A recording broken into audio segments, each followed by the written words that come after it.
Oh my gosh. And then I'm like, it was awkward. And then Ching Chong kept trying to convince her to like me.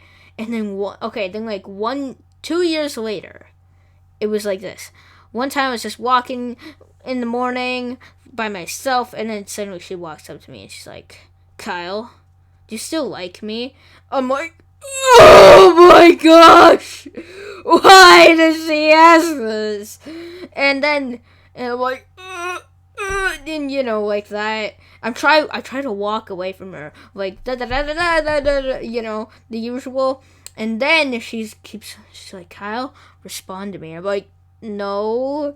And then she's like, okay. And then she walks away. And then a while ago, there was this big drama thing that happened. I don't remember that clearly, but it was kind of weird. I don't remember it at all, but there was this drama thing that happened.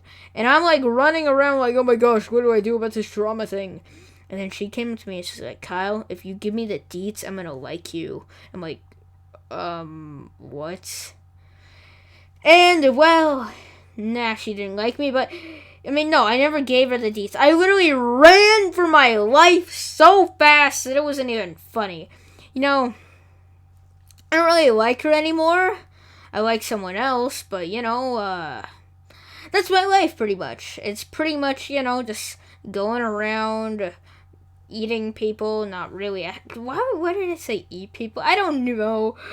But that was the story of how I had a crush on Haley.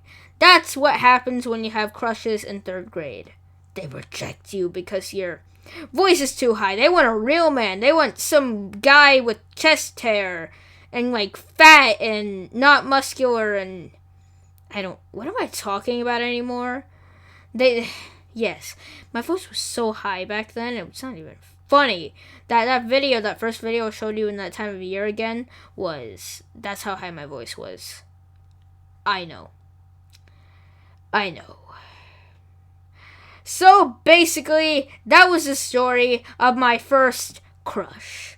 Well, pretty much my first crush. I had a couple before that, but they meant nothing at all, and I barely remember them. This is my first real crush. Well, as always, see you guys in the next one. Goodbye.